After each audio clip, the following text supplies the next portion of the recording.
video and I didn't realize that I had footage of my setup and what the booth looked like before I tore it down at my last market. So you just saw the setup. Take a look at what the booth looks like at the end of the market. Enjoy!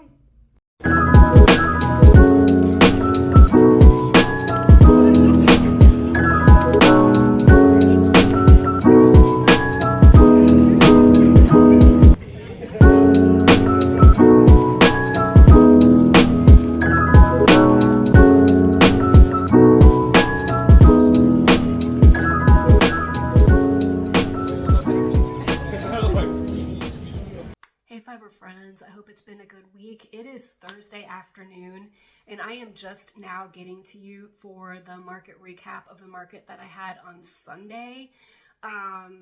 Monday I was very much under the weather, and if I still sound a little bit hoarse, I am. I feel mostly better, but man, Monday I was just like barely able to move.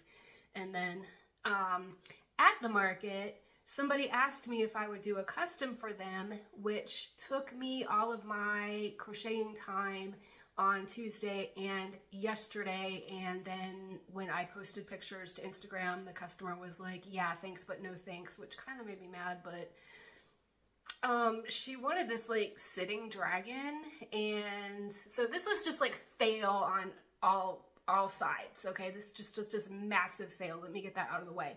So she sent me a picture, and then I went on Etsy to try to find a similar looking pattern. And I found a pattern that looked like the cartoony picture that she gave me, but I'm looking at that photo and I'm like, that's an AI generated photo, I'm certain. I bought the pattern anyway because I was being a dummy. And then I looked at the pattern and I'm like, this pattern does not match the photo. Like, the photo had a muzzle on the dragon. The photo had a belly patch. Neither one of those were written in the pattern. So right away, I contacted the seller and I said, this is not what I thought I was getting, and can I please have my money back? And I also, because this is how I roll, I left a comment on the Etsy store saying that the pattern that I purchased does not match the photo. And I said I would expect more from a free pattern. And the seller emailed me back and said, delete the comment and I'll refund your money. She can have my $6. I don't know. But lesson learned, only buy from people that I've heard of. I just purchased a bundle from Snugglebeans Crochet, which is I think it's a dino, a dragon, and a unicorn. So just to feel better about myself and my inability to crochet a sitting red dragon, I'm gonna make one and I'm gonna post photos to Instagram and just like be done. And also I was hoping that by this part of the week I would have some news on getting a new job, because I told you last time that I had 2 interviews. I have heard nothing from either school, but sorry, my phone rang while I was talking there and I paused the video. So as I was saying, just before I sat down to film, I got an email from a university inviting me to interview for a job that was for a position that is very similar to what I had at my old job before I got laid off, and it would be a dream to work there because it gets me back into the public university system, and it's over in the western part of the state. And yes, we would have to pack up and move, but what a great opportunity. That is a dream. And my interview is next week. Say a prayer for me if you watch this before November 14th, 2025. So thank you in advance for that. So anyway, the whole reason why you tuned in was the market recap. The market that I did last Sunday, that was November 2nd, is called Front Porch Sunday. It's a pretty big event here in Charlotte, North Carolina. For whatever reason, I tend to do markets out in the suburbs, but this one was actually in the city, and it had a way more kind of city vibe to it, which I really enjoyed. Now, this was by far the most expensive market that I have ever invested in. The booth fee was $175, and that was like for the nosebleed part of the market. So I knew when I arrived that I had the absolute cheapest space available. And I also knew that I had been waitlisted, and so somebody must have backed out and I took their space, and I was not expecting like a great location at this market. So when I saw that I was just kind of like in this little dead-end alley, I was okay with that because I knew I could have paid even more, but I went ahead and got, not cheap, but cheaper, because I was curious about the market. I was certain I would make the fee back, and just to kind of like see if I would want to do it again and be willing to pay the like $275 for a better spot. And I've said in multiple prior videos, like I even tried to go to this market one time and it was so crowded I couldn't even find a place to park. Now I now know that there are several high-rise parking decks, but I was not wrong about the crowds. There were a lot of people at this market. Not a lot of them went down the little alley and U-turned where I was with 3 other vendors. Yes, 3. But that's okay. So next to me, so if I'm facing out, the lady on my left was selling like chili oils and hot honey, and then across from me were 2 people both selling clothing and jewelry. And then I said 3 others, but then I think the person on my right had a more premium spot because it was in the like busier part, like it wasn't like this little alleyway. She was also selling like beef tallow and honey, so I thought that was interesting that there was someone selling honey on either side of me and 2 people selling clothing across from me. And I'm getting way ahead of myself here, but I did hear from multiple people that no one else they saw at this market was selling crochet plushies, or even, I don't even know if there was anybody else doing like anything knit and crochet, because people came around and they were like, oh, this is different. So yay.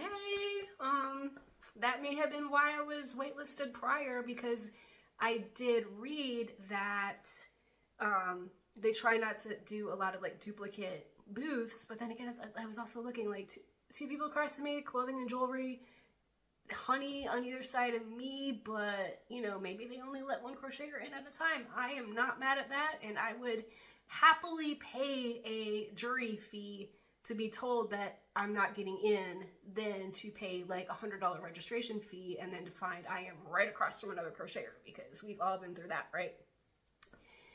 So what else?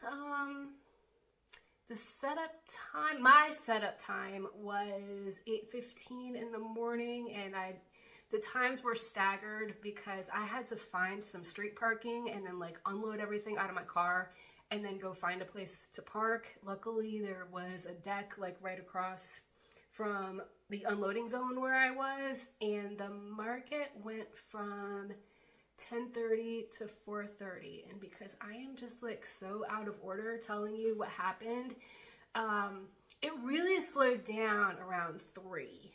And I am aware that there was a football game and the home team won. I don't know what time the game started, but that may explain why the market just like emptied out after about 3 o'clock. And people were telling me that it was unusual for it to be so quiet, even though it was kind of later in the day. But you know, not bad. So let me get into that. I am looking at my laptop. I downloaded the Square report, and then I don't put cash sales in Square. I am going to run down what sold. If I have pictures, I will pop them up here as I edit this video. If I don't, sorry. Anyway, so in alphabetical order, not in the order of things happening, I sold my astronaut, which was the last thing that I submitted for Crochet Roulette Week 10 stripes and protective cover. The protective cover being the astronaut suit, and then the wrists and the ankles on the spacesuit, I made rainbow stripes. And that was really because when I had a market right after Space Week, I made an astronaut and an alien, and those sold right away. So I made another astronaut, and guess what? That one sold too. So I am like 2 for 2 on selling astronauts at their debut market. I'm onto something. I'm gonna keep making astronauts. All right, so I sold a blackbird that I had made for the Beatles Festival and did not sell. And my phone keeps ringing and it's like stopping the recordings. So, part 3. I sold one of my stuffed bobas. I made 5 for like 2 markets ago, but I finally sold 1. Sold my Eeyore snuggler. Thank you, Cottage Laura Crochet. That was a pattern test. I love that. I sold a Hello Kitty that I thought was kind of derpy looking with the embroidered eyes that I thought were too close together, and I thought the head was a funny shape, but as predicted, somebody loved it. I sold 3 things that I had inventoried as keychain other. I don't remember, but I did have all of my keychains in this nice little like wooden crate, and man, people love to dig. I've heard that from other people. I do not display my keychains like on a grid wall. They all go in a basket and people dig. Actually, I'm pretty sure if those were the Yip Yip chapstick holders, and I sold those to a teacher, now that I'm thinking about it, because we know somebody in common at her school. She started talking about teaching little kids, so of course I wanted to know like where she works and stuff, and we know somebody in common, and I remember her specifically buying 3 of those keychains. I sold my koala, which was from week 1 of Crochet Roulette. It was a cute little koala in a sun hat and little swim trunks. So cute. It was, the person shopping, I remember him, he picked up this very detailed owl that I had made a long time ago in acrylic. And I was asking like, who is this for? And he did mention that it's for a baby or a toddler, but somebody under 3. And I did kind of steer him away, so because like, you know, like there's plastic and not recommended for people age 3 and under. So I steered him toward the koala, which was the same price. And he did kind of go, but it's not as detailed. And but then it's bigger. He did end up grabbing that. I sold a purple dragon that I had made not too long ago that I just kind of thought was okay. Sold a bee. I think everybody that sells bees makes that face. Like, why? They're so boring. But I did sell 2 out of 2 bees. I guess I'm making more for my next market. I sold one of my mochi axolotls. I got 1 left. I guess I need to make more. I sold my Loch Ness Monster, which was another Crochet Roulette make. That was the turquoise and enchanted creature week. I sold one of my small octos, you know, just something kind of like handheld size. It's the Sweet Softies pattern. Had those for a while. Actually, I'm completely out now, so I guess I'm making more. You know, like I sell those for $8, and then I'll make something big and sell it for like $30 to $40, when the stuff that's $8, like I can make 4 of those and profit $32, as opposed to like one thing that takes way more than 4 octaves. I'm like, why do I make big things? Other than that, it's more interesting because I get bored making the little things, but you know, those little like $8, $10 things, I really need to focus more on them because that's what's selling these days. Anyway, sold the sea turtle, the bigger of the 2 that I had made for this market. I sold a sleepy dragon that I've had for too long and discounted, but it is very cute. And I remember the buyer saying that they were gonna put it on their shelf by their 4th wing book. I sold a mushy boy. Man, I've only made 3 of those and 2 are gone. So definitely something I need to make more of. And they're, you know, I'm getting faster at them. I sold my small sea turtle to a little boy. I remember that. It is a more time-consuming make than like an $8 thing, but I have 0 turtles in my inventory right now, so I will be definitely making more of those. I sold a snowy owl that I made recently. 2 strawberry keychains, the little tiny turquoise alien that I made to go with my spaceship and astronaut. Oh, this is saying 3 Yip Yip keychains, so the 3 keychains I mentioned earlier must have been something else. I sold a bigger sized Yip Yip. I got 1 left. Oh my gosh, like I made 3 of those. 1 like sold immediately at its debut market, like within the first hour, and the other 2 I have held on to since like July and I can't move them. Got 1 left, but I'm not making more until that one sells. I sold the orange alien that I made last week, and then this never happens, but somebody saw on my little checkout stands that if you follow me on Instagram, you can save 10%. And they said, oh, well, in that case, let me get both. And so that is actually over here written down in my cash sales because I just calculated the discount and did it as like a custom amount. I didn't have Instagram discount even like programmed into my Square because nobody ever does it. Because sometimes people even be like, oh, I'm going to follow you on Instagram and I don't want the discount. It's only 10%. But hey, they asked for it, I gave it to them. So cash sales, I sold a little chick or duck, whatever it is. It's just a little pill-shaped white bird with a yellow beak. Sold a market bag. Finally. They got a lot of attention, but only 1 sold. But way more people looked at the market bags than usual.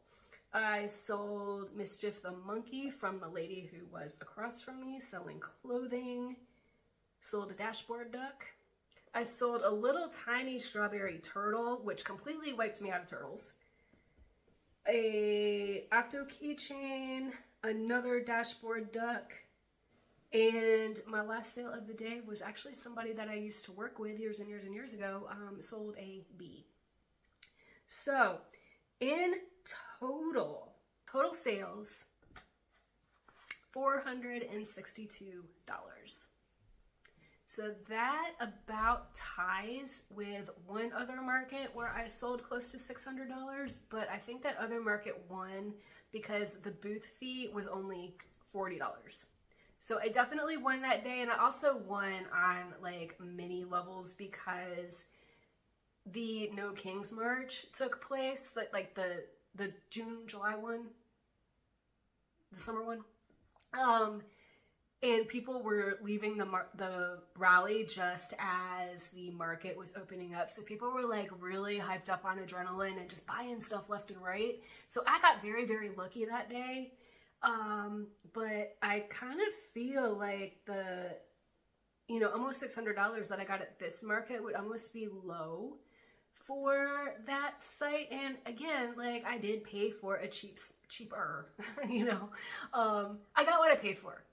And I even put in the feedback that if I do this market again, I would be willing to pay for a more premium space because I think I would more than sell the difference between being in a less crowded location. So again, $573, and I am subtracting the $175 fee. I'm not subtracting the application fee that I paid a super long time ago. I don't even remember how much it was, but that was just like a one-time thing to even like apply for this market. And then I also paid $10 for parking. I packed my own lunch because I didn't think that I would be able to step away long enough, and I wouldn't have, I was right in that. I would not have felt comfortable walking away for more than a couple of minutes because just there were so many people there. So that gives me a final profit of $388 for a market that went from 10:30 to 4:30. So whatever 388 is divided by 6, that is not really an hourly wage because that is not taking in all the time to make the stuff. I also had to buy an umbrella. I'm not including that because I can certainly use that umbrella this summer, hanging out at the pool. Oh, that was another thing. Let me tell you first. I bought an umbrella on Amazon and I was kind of putting it off I was procrastinating on making that purchase, and I bought one that was used, and it arrived without the base. And it's November, y'all, in the Northern Hemisphere. So I was like, how am I gonna find an umbrella base at a home goods store when it's November? Like, that summer space is now filled with Christmas trees. But miraculously, I did find an umbrella base, and I brought it with me. I set it up. Man, it takes up way less space than a tent in my compact car. But I was the only one in that alley with an umbrella. I guess I didn't need to have it, but you know, I'm a rule follower, and I read the directions for setting up at this event, and it was, you know, you pay for a tent space or an umbrella space, and I bought the umbrella space, and I guess I didn't need an umbrella. It was a very overcast day. I could see just not needing it, but I thought that was part of it. I thought I had to have one. I guess not, but also, at one point, I kind of felt like I had sold through enough that I wanted to start collapsing some of the stands. So I took down a table. Like, I started with 3 tables, and maybe about 3 o'clock, when it really started slowing down, I just took my little, you know, I collapsed my 4-foot table and then moved everything to my 2 6-foot tables. And I thought that was fine. And then it was like 4:15, and I have these very annoying little string lights with sunflowers on them that I bought for 90% off at Joann when they were going out of business. I mean, I only paid like $2 for them. They're just, they get all tangled. They're like Christmas tree lights. And I had them going around the umbrella, and I started to untangle them, and somebody, the people that were selling honey next to me kind of came over, and she was like, "Did I hear you say this was your first time at this market?" And I was like, "Yeah, it is." She's like, "Don't do anything that resembles packing up because they will fine you." And I was like, okay. So, good to know. And I am pretty sure that if I had gotten caught doing that, I would have been notified by now, because I did get a like bulk follow-up email that was basically said, like, if you didn't, so you have to submit your sales. And I think that is part of whether I would get invited back or not. I have no idea if that was enough. Hope so. There aren't any more markets left in 2025 that still have an open application. So I don't know if I would just have to like start over anyway for the April market, but interesting. That's all I have, guys. So I hope you enjoyed. If you have not, I would love it if you hit that subscribe button. It helps me a lot. Really appreciate it. I appreciate the thumbs up. Like I said at the beginning, I have not finished anything, so I have no mix to show you. It's Thursday. I can shoot for a video on Sunday, but definitely no promises. But thank you so much for watching, and I will see you soon.